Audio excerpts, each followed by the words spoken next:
Okay, so we have about 27 people online waiting right now. We had a little over 60 waiting, so I'm gonna registered, so I'm gonna wait just a little bit. Am I still the co-host? I lost my internet connection.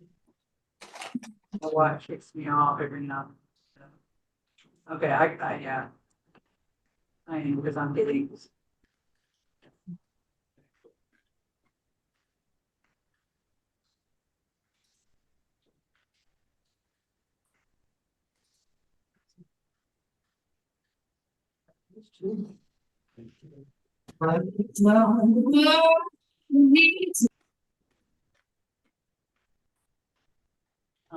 Everybody.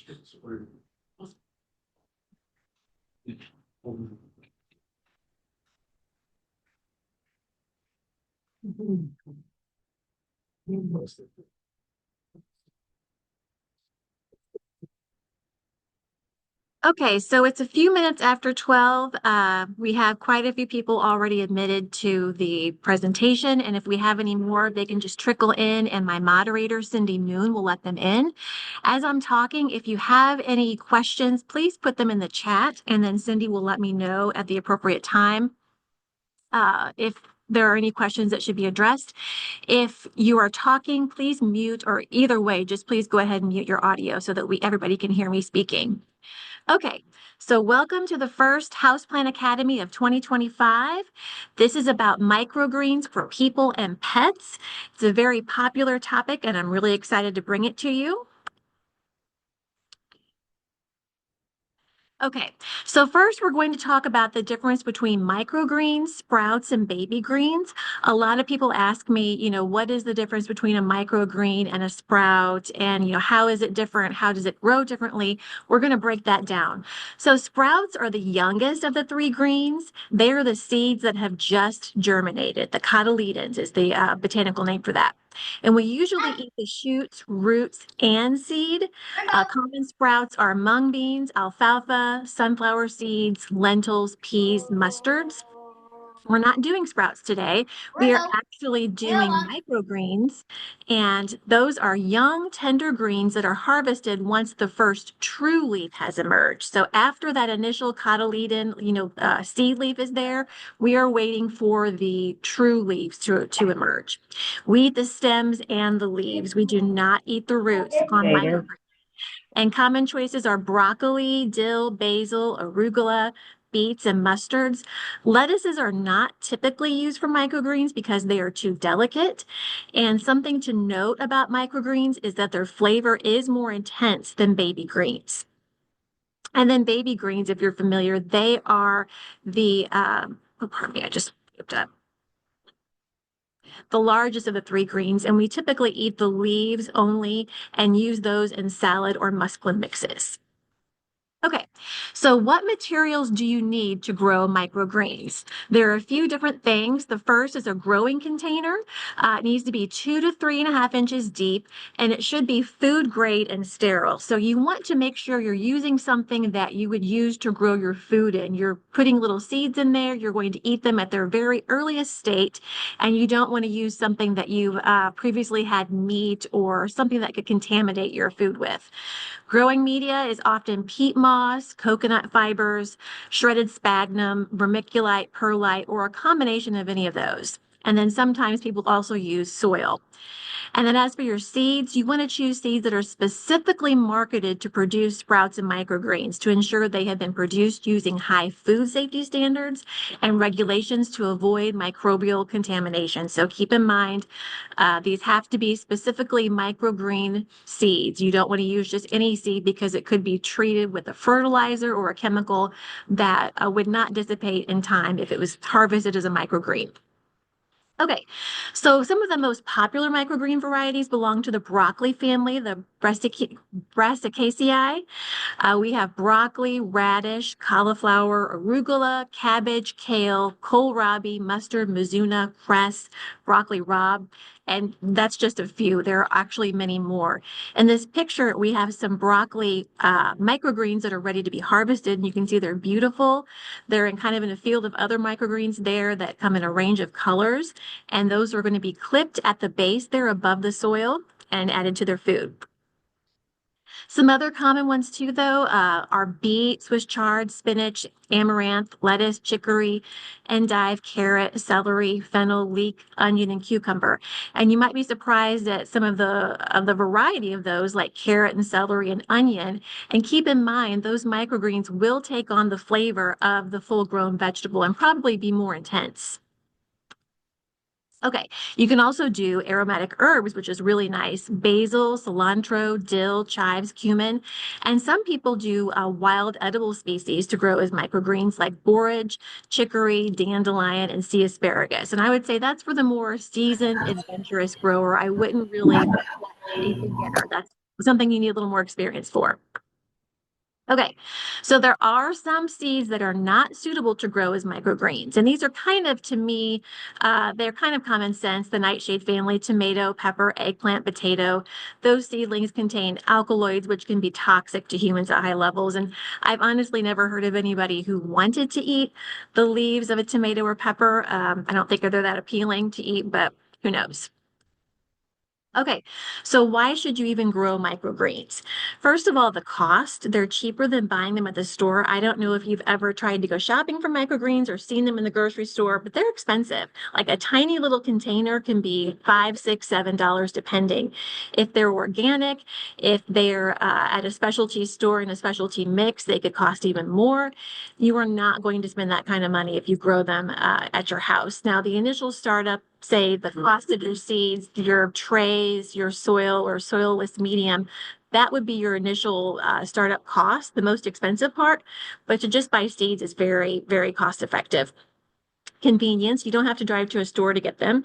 Also, just the access to fresh produce. So a lot of us don't want to go to the grocery store multiple times a week, but we still want to eat fresh produce. And this way you have it really on your windowsill or on your shelf all the time. Variety is a big one as well because you can grow any variety you want at home and you can choose any type that you would like to grow. Whereas when you go to the store, you're limited to what they're going to offer there. Like I said, access to fresh produce year round and all the time. They're fresher than the greens you can buy. If you purchase microgreens at the store, you don't know how long they have been on the shelf and maybe just a few days, but microgreens are extremely perishable. They only last about 5 days. So if you can actually cut those for yourself and have those, fresh from the soil or from the soilless media, it's going to be a lot fresher and last longer. Fresher than you can buy, as I said, very low carbon footprint. So the amount of inputs that it takes to get these microgreens is so, so minimal. They take very little space and time compared to a lot of conventional types of growing. And I always like to focus on the mental health benefits of growing plants, especially in the wintertime when it's not sunny or when you're indoors or it's cold. If you can be indoors and working with plants and see something growing and smell that and just have your hands in that, it really, really helps. It helps you get you through some of these predicted 18-degree nights for sure. And then nutritional benefits. We'll cover that as well. Let's see. So there are many nutritional benefits of microgreens, and you've probably heard that they are a very healthful food source, but I'm going to tell you why. They're grown in sunlight, so they contain significant sources of chlorophyll and phytonutrients. And you probably know or can guess that phyto means plant. So you're talking about plant-specific nutrients that you can't get from other foods like meat and different things. They're the most concentrated in the brassica family of plants. So think of kale, broccoli, and cabbage. Broccoli microgreens are extremely popular, and you may have heard of them because of this. They contain glucosinolates, which are natural compounds that protect against cancer, but they've also been found to kill cancerous cells. So a lot of people in the cancer space are pay a lot of attention to broccoli microgreens because they do have that power. And not many of our foods can say that, but it's a real superfood in that regard. Microgreens also contain a 4 to 40% higher concentration of most micronutrients compared to their mature vegetable counterparts, which may not be as intuitive as you would think. You might think that a full leaf of kale or broccoli might be healthier or more nutritious, but really, if you're getting that handful of microgreens, you're getting more nutrients. Pea microgreens are one of my favorites. They're so sweet and they just taste like springtime. They're delicious, great in smoothies because they don't have any bitterness. If you're a person who does not like bitterness from different greens, they have 7 times the vitamin C of blueberries and 8 times the folic acid of bean sprouts. So do not sleep on microgreens. Okay, as I mentioned, choosing seeds, you want to buy seeds that are specifically marketed for microgreens and sprouts. You don't want them to be treated with chemicals or pesticides or fertilizers because you are eating them in the baby stage. It's not like if you put them in your garden and they have a whole season to grow and fertilizers and chemicals have time to dissipate. You're getting it right there at the get-go. Um, Choose organic when you can. Organic seeds are less likely to harbor pathogens like E. coli, and E. coli can survive in soils treated with animal manure that's not fully composted. You want to look at the harvest date. Seeds are viable for approximately 5 years from the time they're harvested, so that's important. Germination rate. We like to look for seeds with a germination rate of 90% or above, and that should be listed on your packet. If you're buying good quality microgreen seeds, it will list typically when they're harvested, what the germination rate is, and all that, so you don't have to guess. And the reason that's important is because you don't want a significant portion of your seeds in that tray to be rotting and then affecting your healthy seeds and getting a pathogen spread. Organic certification or naturally grown are both acceptable practices. Okay, more on buying your seed. Buying in bulk is recommended when you know what kind you like. But if you are new to growing microgreens, I suggest buying a lot of different little packets because you want to try and see what flavors you like, what grows best for you, what you're actually going to use. It's tempting to go on Amazon and buy this 12-pound bag of broccoli seeds because it's a really good deal, like the price, price per ounce or whatever. You think, oh, what a steal this is, but make sure you like it. Just take some time to experiment. Store those seeds in an airtight container in the fridge. Don't store them in plastic bags. You want to soak large seeds for 8 to 12 hours before you sow them to speed germination. And that's kind of something similar we do with just out in the garden. We soak our seeds to kind of help that along. The tiny little seeds that you have, like broccoli seeds, do not need to be soaked. When you soak the seeds, cover them with soil because when those seeds sprout, the holes in pods will slide off as they push up through the soil. If you don't cover your soaked seeds, the holes in pods don't stay moist and you'll have to manually remove them. And trust me, this is not a task you want to do. Like to have a whole tray of microgreens come up and they've got all their little holes and to sit there and have to pull them off is just so annoying. So definitely keep them moist and cover them with a little soil. The one exception is sunflower seeds. For some reason, that just putting some soil on there just kind of cements the hole to the seed. We don't know why, and we're not going to question it. We just don't do it. Okay, so this is a really kind of busy slide, and I'll try to go through it carefully. I know it's got a lot, but it's important. So if you want to grow your own microgreens, you're going to partially fill your clean plastic flats or trays or containers, whatever you're using, with your soilless media and moisten it. So you want to get the soil wet before you put seeds on. If you are using soil, use a potting soil or seedling mix. Don't use garden soil or compost, which is kind of, intuitive, kind of common sense, but just I'm going to put that out there. After that, you'll broadcast the seeds over your planting media. You can broadcast them or you can plant them in rows. A good way to do that is to take a measuring spoon and then just tap the side of it rather than turning it over and dumping it because you're going to have this concentration of all these seeds in one spot and it's just, you want them to be more evenly distributed. A light dusting of media may be needed to cover the seeds. And at the bottom, I address that. I point out, and I don't expect you to remember this, but just as a heads up, there are certain types of seeds that should not be covered, certain that should get a light covering, and then others that need to be fully covered. And so you need to know that when you're doing your sowing. You're going to mist the seeds and keep them moist as they germinate, about every 12 hours approximately. Cover with a clear plastic wrap, or if you're using a humidity dome, whichever, saran wrap is fine too. You don't have to use anything expensive or anything that's specifically marketed to growing microgreens. You can just improvise. Once they germinate, that's when you remove the plastic wrap, usually in a couple days. Always water from below to prevent mold and disease. You don't want to take a watering can and just dump it over the top of your tray. You want to try to get in below. And I'll show you, or I'll talk more about this. A lot of the trays that they sell for microgreens, they come in like a 2-pack. So the top has holes in it and the bottom has no holes, and it's fit as like a tray underneath to catch water. And then you can put the water in the bottom of the tray and it comes up. You're going to harvest those microgreens, as I said, after the first true leaves develop. And for most varieties, that's about 2 weeks after they germinate. You're going to cut the stems near the soil with sharp, clean scissors or a knife. You're not going to eat the roots. We don't pull the roots up with the dirt. We just leave that.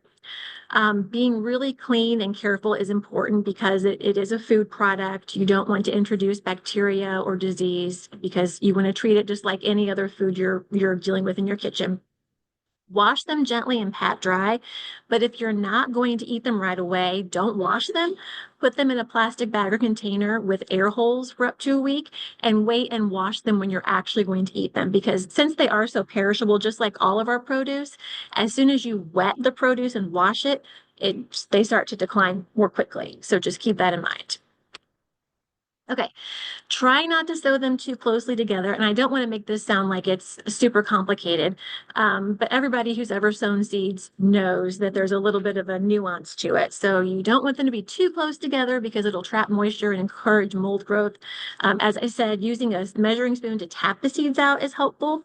If you do that and you notice in a couple of days that you have bare spots, you can go back and put the seeds in to fill in because you're only a couple of days behind. That's okay. It's better to underplant than overplant because then you have to pull seedlings. They're going to be stuck together. You're going to encourage mold. It just can kind of be a mess. As I said, water from the soil, not from above. Broadcast or plant in rows. And there's a general rule of thumb for planting, and some people like to be more scientific about this than others. I'm not so scientific with it. I kind of eyeball it and I can see what I think is going to be good. If you're a more scientific person, it's 10 to 12 seeds per square inch for small seeds and 6 to 8 per square inch for seeds if they are large. And this is really sciencey, and some people really, this type of thing, they're very particular and this is important to them. I've never had to go to this extreme, but Penn State does have this really cool microgreen seed calculator. So if you go to Penn State Extension website and pull up this, just Google this basically, and you can put in, it's got an automatically populated field. You put in your type of microgreen, the germination rate, the size of your tray, be it circular or square, and it'll tell you how many seeds you should have on the tray. So, I mean, it does break it down for you if you want to know, if you really want to get it down to a science. So let's look at some supplies. Like I said, there are specialty grow trays, but you don't have to use a specialty grow tray. Really, you can do this on a shoestring. It depends on how into the hobby you want to get. So as you'll see in the middle there, I have a reusable salad container. We get a lot of these, purchasing salads or produce at the store or just all kinds of things like this that may have holes in them already, which is great. You can just set that container on top of one that doesn't have holes or a tray of some sort. Or if it doesn't have holes in the bottom, you can just poke them with a knife or scissors. And then over to the right, those are bamboo grow pads. So if you're not growing with soil, you're going to use a soilless media. A lot of times hydroponically, you can get bamboo grow pads, you can get hemp grow pads. The sky's the limit as far as what's out there. And then I like to use the coconut discs that you just fill up with warm water. I've got them there at the top or the far left of the screen. Put warm water in there, they expand, you fluff them out. I'm sure you probably try, if you've ever grown like an amaryllis bulb or one of those little bulb kits, they usually come with a little disc like this. You add warm water to that, expands, and it's beautiful. You want a mister, so just a regular old mister to mist those seeds. You don't want to be applying with a watering can when they're just little tiny seeds that'll just scatter everywhere. They're too delicate. I've got plastic wrap there to show you. That's one option for covering them when they're germinating. Scissors or garden shears, just something really sharp to cut at the base so that you're just getting the stem and the leaf. Okay. So uses for microgreens, a lot of people say, oh, I just put them on a salad. I don't really know what else to do with them. Well, let me tell you, there are countless ways. So sandwiches, salads, pizza, appetizers, you name it. Because there is such an amazing variety of microgreens you can grow, you can get all kinds of crazy flavors that are really suited to whatever you're eating. Like I mentioned, there are onion and cucumber and celery and basil, just all these things that can go really well on whatever type of dish you're making, be it, Italian or just your run-of-the-mill sandwich. I like to put them in smoothies because I like to drink smoothies and I like to get my greens in. And it's very easy just to grab a handful of broccoli microgreens and throw them in. And if the taste of some of those more bitter broccoli family microgreens is a little sharp for you, throw them in with some fruit and other things. You can cut that taste and still get your nutrition. People eat them raw on their own if you're really hardcore. Garnishes for other dishes and drinks. This bottom right here, this drink, those are popcorn shoots, which I think is so cool. There's a company called Fresh Origins. They send me emails all the time, and they specialize in gourmet microgreens for chefs and people at restaurants to use, and homeowners, of course. If you're fancy like that, you can order it too. But they have all these really fancy specialty cocktails and dishes with really interesting little things. And I tell you that not to tell you to spend a lot of money on a Fresh Origins batch, but I'd say that to say you can have a lot of fun with this. Like if you want to make a dish and you want to kind of spice it up or decorate it with an interesting microgreen, that's an option for you. Like I never would have considered popcorn shoots on a cocktail, but it's a lot of fun. You can have a lot of fun with this. Okay, so is it mold? If you are familiar with growing seedlings, you'll know that sometimes you can mistake root hairs for mold, and sometimes it's difficult to tell the difference. So this is a chart that I got from Purdue Extension that they have about how to tell if it's mold or root hairs, and then different troubleshooting. So the top left, that's dampening off, and the bottom left, that's underwatering. So as you can see on this one with the mold, that looks a lot different than these little tiny root hairs down here. The mold will be above the soil line, grow up the stems, and if you go to wipe it away, the mold will come off. Whereas the root hairs, they're down here at the base of where they're growing, and they're firmly attached. You cannot wipe a root hair away. They're stuck to it. And also if you've got some mold in your tray, of course it goes without saying you want to discard the whole thing. It's not safe to eat. It would probably have a smell, a bit of a musty smell. Okay, I want to talk about growing some microgreens for your pets. This is a cute little kitty here, really digging into that cat grass. There are a lot of benefits, actually. It's not just that a lot of cats like to eat cat grass. There are a lot of health benefits for them. It can freshen their breath, it helps their digestive system, it helps them process hairballs if your cat has an issue with that. And also their desire to munch on greenery. I have three cats. One in particular loves to munch on green things and plants. Like he just is obsessed. And so the other two really don't care about cat grass, but him, I mean, this is a really big deal for him. So you want to choose seeds specifically labeled as cat grass. Typically, they're a blend of grasses, and I've listed wheatgrass, oatgrass, barley, rye, or flax are typically what's in a blend. Use a seed starting blend or a standard potting mix. Soil-free mediums are also an option, just like with the ones for humans. A container that allows your cat to access it without tipping it over. So don't put it in a big, nice, beautiful pot that you wouldn't want your cat to knock over. They're going to go crazy and mess it up. You don't want that. You're going to put it in a bright, sunny location. If the leaves are yellowing, that indicates they need more light. And that also is something I want to point out about growing microgreens just for yourself. Okay, most of us have enough light in our homes for microgreens. They don't require a whole lot of extra inputs. A bright, sunny location is good. However, if your home is extremely dark or extremely shaded, and you're not getting much sunlight, you might benefit from a grow light. It's not an absolute necessity, but if you find that you just don't have light in your home, that is an option. Again, just with cat grass, like with the other, keep the media moist. Don't fertilize this. No fertilizer is necessary.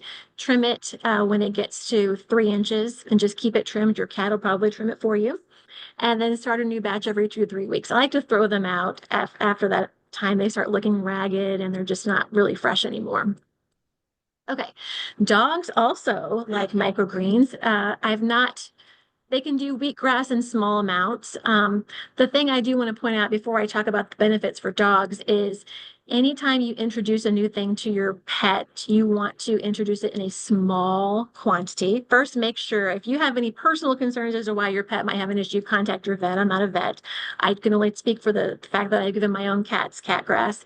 Um, but it can upset their systems just like if you give them a lot of treats they love those treats and they may not be bad for them, but if they eat a ton of them, they're going to have a bad reaction. So just like any person, you get too much of something, it's going to mess with you. So maybe feed a little bit at first.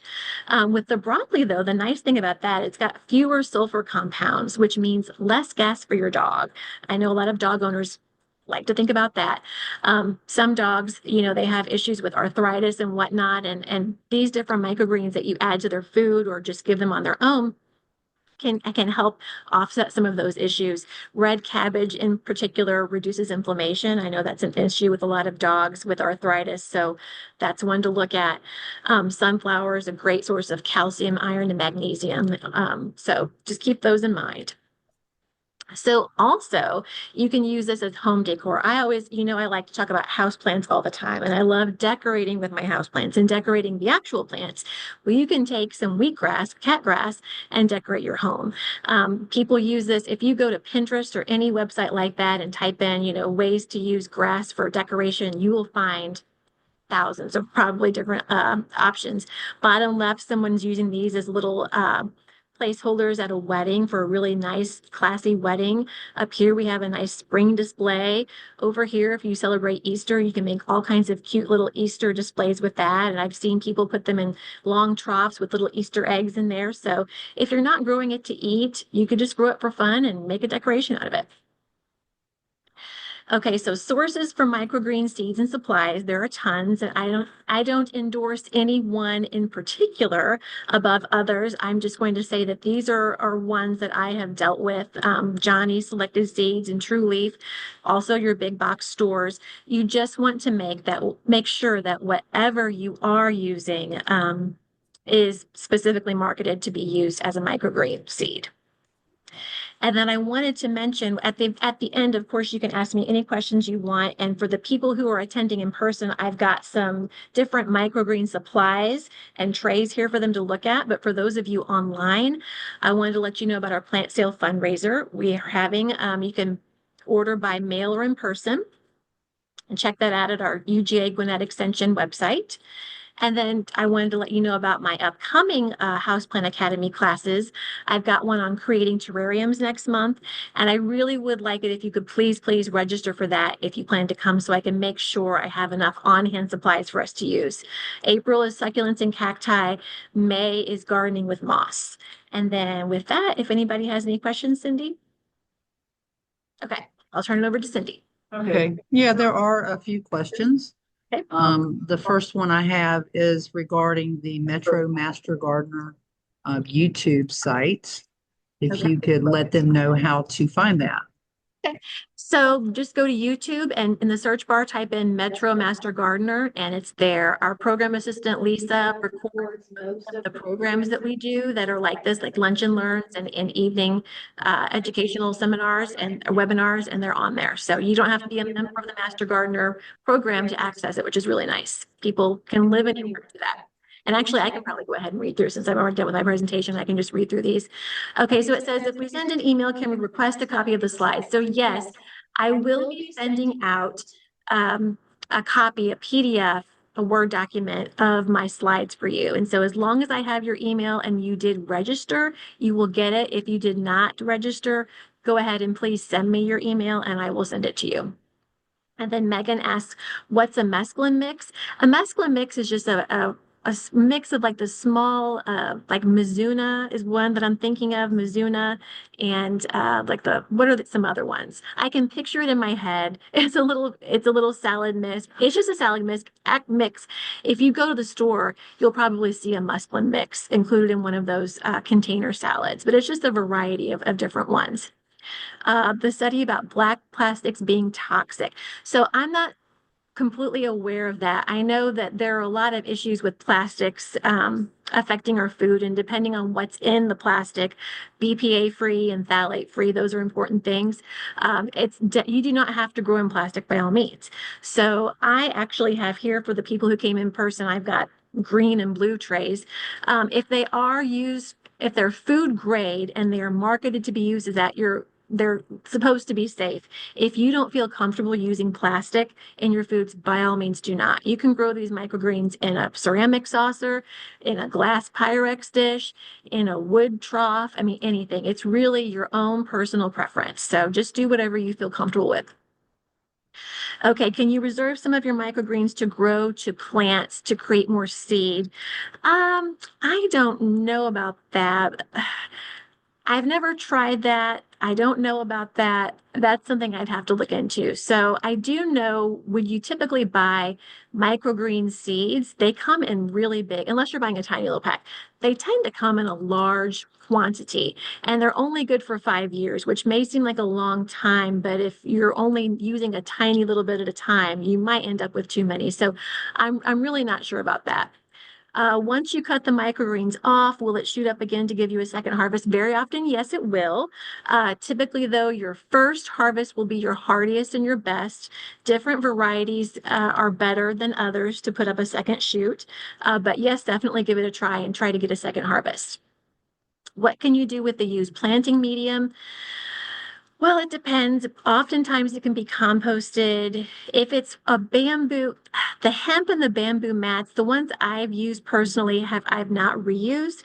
You want to make sure they are marketed to be reused. So if you purchase a hemp or a bamboo mat or tray or something that's like that, make sure it says how to clean it because you want to be careful since you're making a food item. You don't want to introduce any sort of bacteria or pathogens that you may not even be aware of. So follow whatever cleaning details are given with that when you purchase it.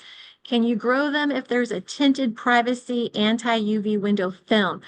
Um, I don't know because I've not tried to grow them into behind tinted windows. You might just want to give it a try and see how it does.